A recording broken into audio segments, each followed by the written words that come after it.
Imagine this. It is June 1815. Europe is holding its breath. For over a decade, the continent has been torn apart by war.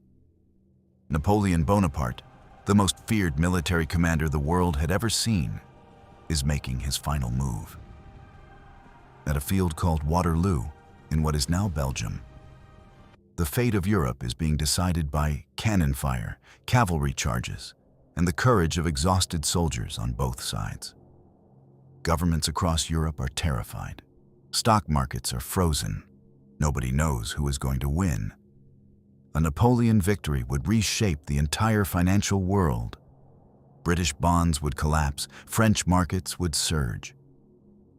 But somewhere in London, one man already knows the outcome. He has not read it in a newspaper. The newspaper hasn't printed it yet. He has not heard it from a government official. The official hasn't received word yet. He knows because he built something that no government in Europe had managed to build. A private intelligence network that moved faster than any army on the continent. His name was Nathan Mayer Rothschild. And by the time the British government confirmed what he already knew, the Rothschild family had quietly taken a position that would define the next century of global finance. In the last episode, we talked about how one man, Mayer Amschel Rothschild, built the world's first international banking network from a small street in Frankfurt's Jewish ghetto, and how he sent his 5 sons across Europe to take control of finance from the inside. Today we go deeper, because the story of how the Rothschilds didn't just become rich, but became the bankers of kings, buoyed the financiers of governments, the hidden backbone of entire national economies. That story starts with one war, one man in London, and one decision that changed everything. To understand how the Rothschilds became bankers to governments, you have to understand something important about the world of the early 1800s. Governments were broke, not in the ordinary sense, in the catastrophic, existential sense. The Napoleonic Wars, which raged from 1803 to 1815, were some of the most expensive conflicts in human history up to that point. Britain alone was spending more than £60 million per year to sustain its military campaigns. £60 million. In an era where most people earned a few shillings a week. And here was the fundamental problem. Governments needed money immediately. Not in 6 months, not in a year. Now, and they needed to pay soldiers. They needed to buy weapons, horses, and gunpowder. They needed to move supplies across entire continents. But the banking system of the time was, frankly, a mess. Most banks operated locally. They didn't trust each other across borders. Moving large sums of gold or silver across Europe was dangerous. Roads were patrolled by soldiers, ships were sunk. Borders were controlled by the very armies that needed the money in the first place. Napoleon himself had tried to strangle Britain's financial lifeline. He issued what historians call the Continental System, essentially a blockade designed to cut Britain off from European trade. The goal wasn't just military, it was financial. Napoleon understood that if he could break Britain's ability to move money and gold across the continent, he could win the war without fighting it. It nearly worked. And this is where the Rothschilds stepped in. Because what governments desperately needed was not just money. They needed someone who could move money. Reliably, quickly, secretly, across borders that were theoretically closed. The British government turned to an unlikely partner, a young Jewish banker from Frankfurt who had set up a modest operation in Manchester trading textiles, and had just relocated to a small office on St. Swithin's Lane in the City of London. Nathan Mayer Rothschild, third son of Mayer Amschel, the one his brothers considered their commanding general in the parallel financial war they were fighting alongside Napoleon's military one.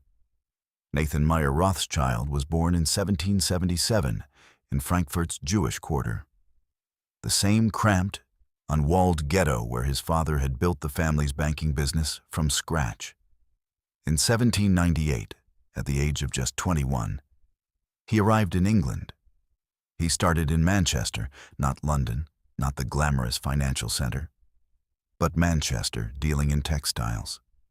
And he was extraordinarily good at it. He built relationships, he understood how money moved, and he developed a reputation that the most important thing in finance has always been. He was reliable. By 1804, Nathan had begun dealing on the London Stock Exchange.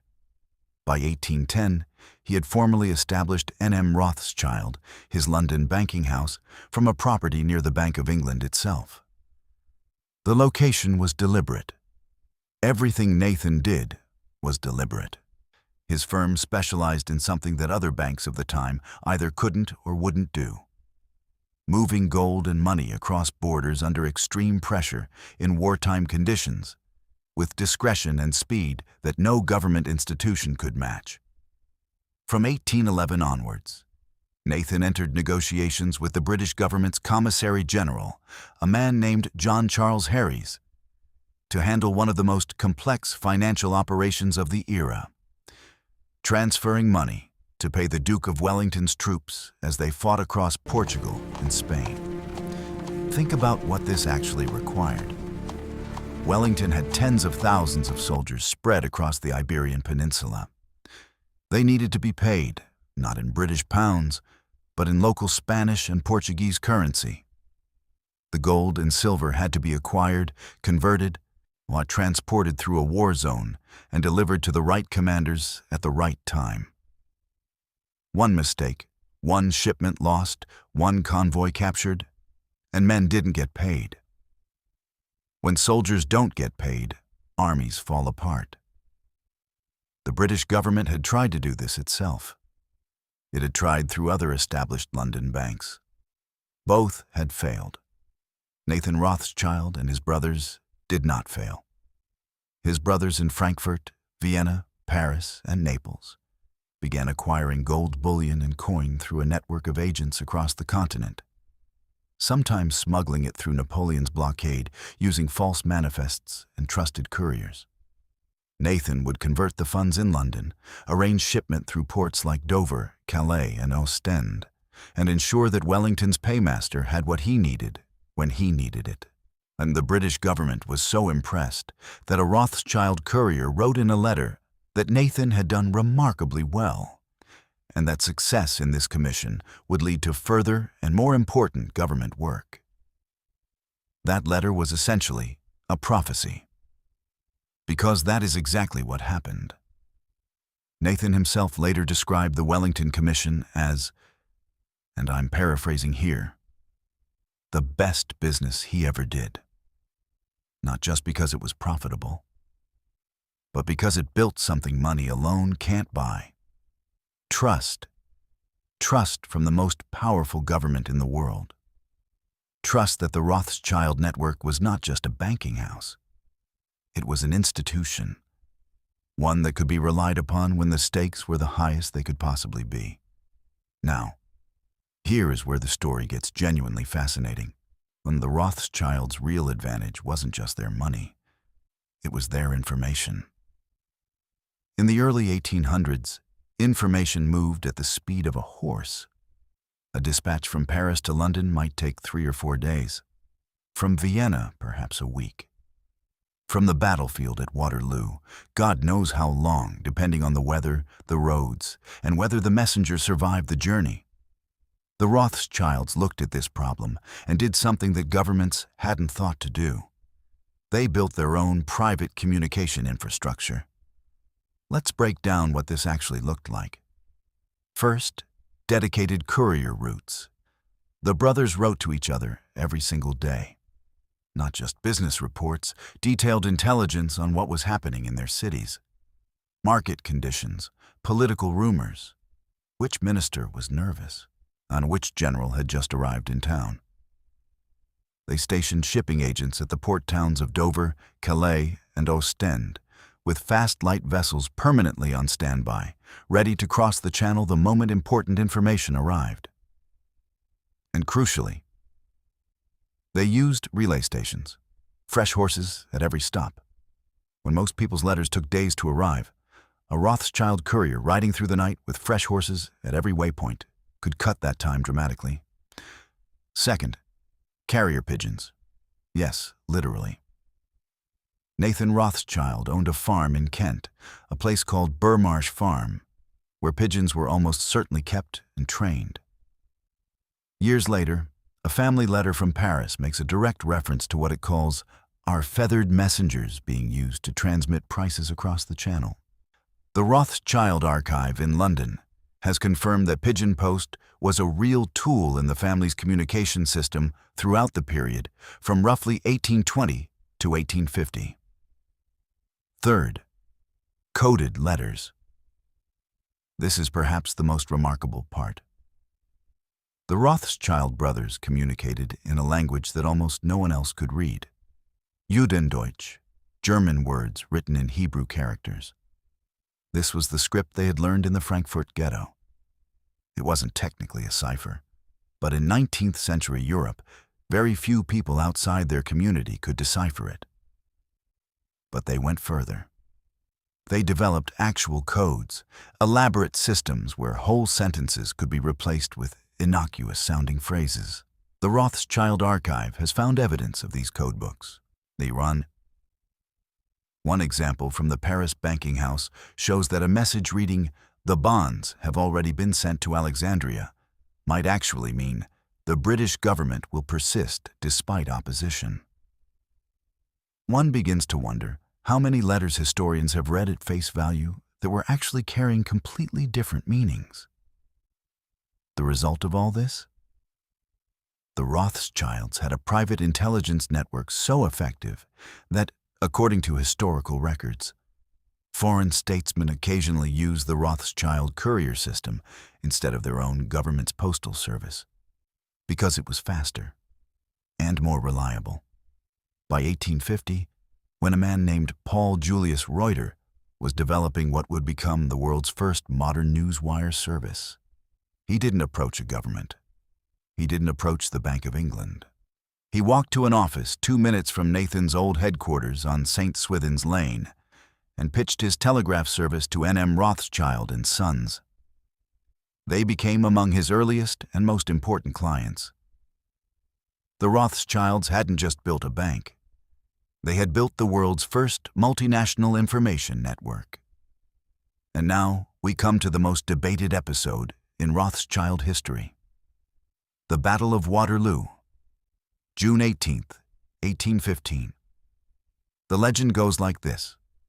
Nathan Rothschild's courier network brought him the news of Napoleon's defeat a full day before the British government received official confirmation. Armed with this information, Nathan went to the London Stock Exchange, walked to his usual column, which traders had nicknamed the Rothschild Pillar, and began to sell British government bonds. Traders watched him. A Rothschild is selling. Rothschild knows something. Waterloo must be lost. Everyone began to panic sell. Bonds collapsed. And then, at the very bottom, Nathan's agents quietly began buying everything back at a fraction of the original price. When victory was confirmed the next day, bonds surged. And the legend says Nathan made millions.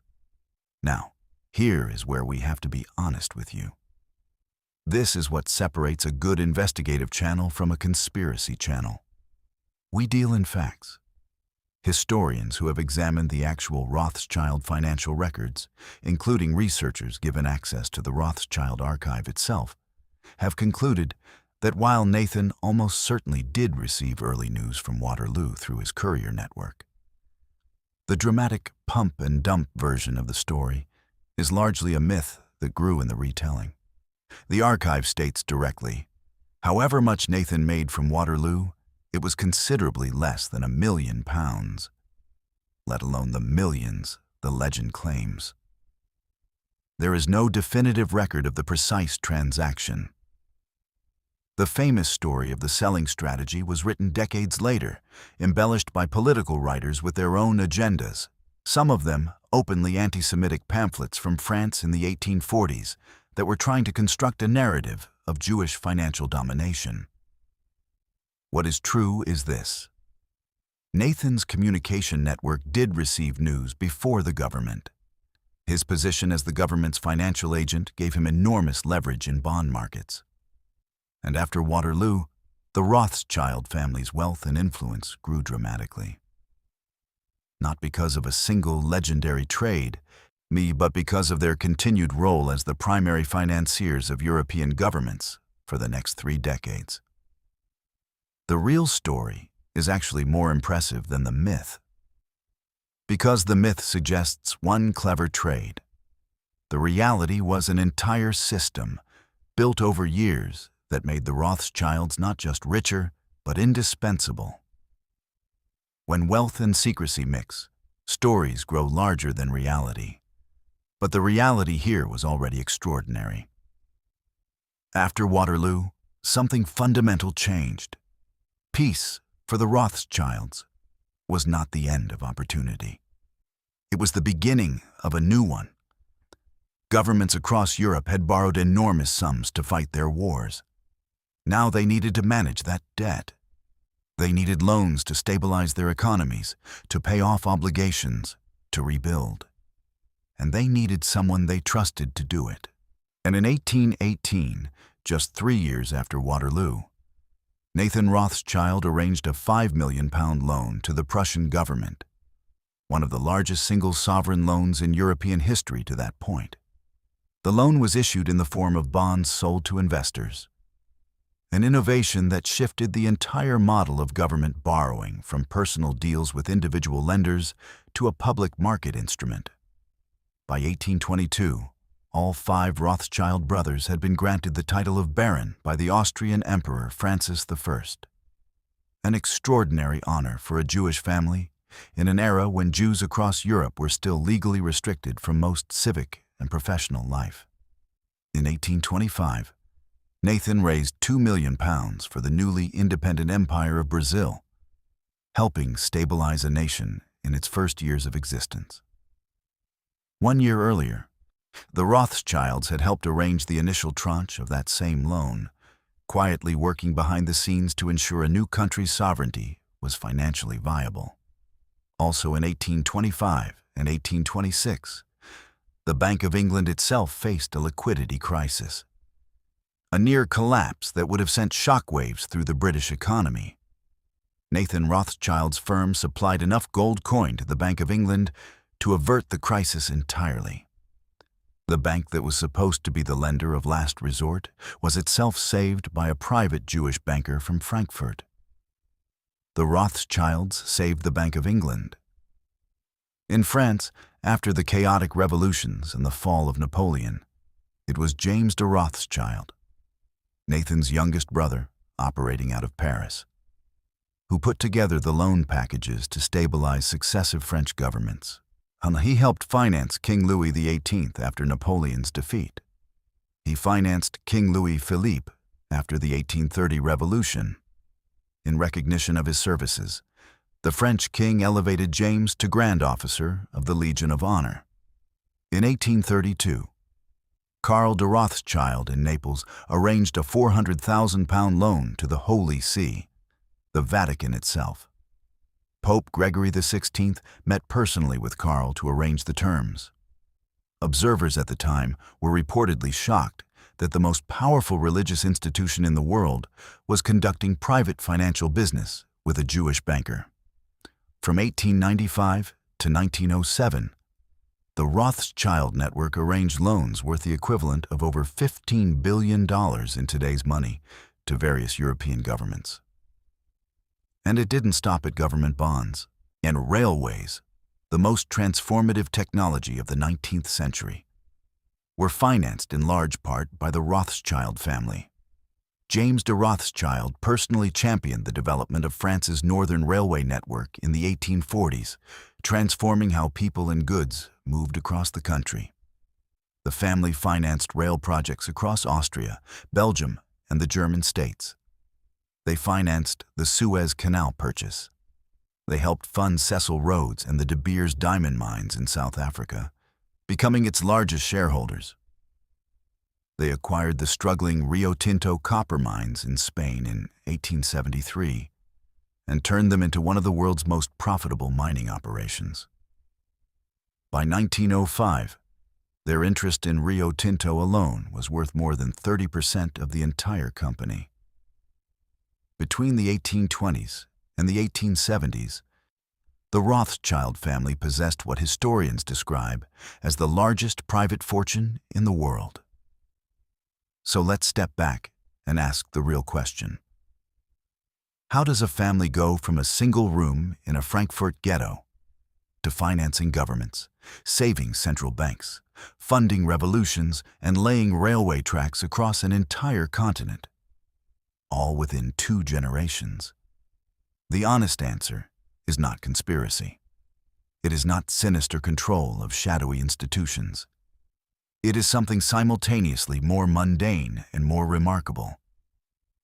They solved a problem that nobody else could solve, and then they solved it again and again. Governments needed money moved quickly and reliably across borders in wartime. Nobody else had the network to do it. The Rothschilds built that network. Governments needed to issue debt to public markets. Nobody else had the relationships and the trust with investors across 5 countries simultaneously. The Rothschilds had built those relationships. The Bank of England needed gold coin in a crisis. Nobody else had the liquidity and the speed to provide it. The Rothschilds did. Nations needed railways. They needed mines. They needed someone to bear the risk of financing infrastructure that wouldn't return profit for years. The Rothschilds had both the capital and the patience.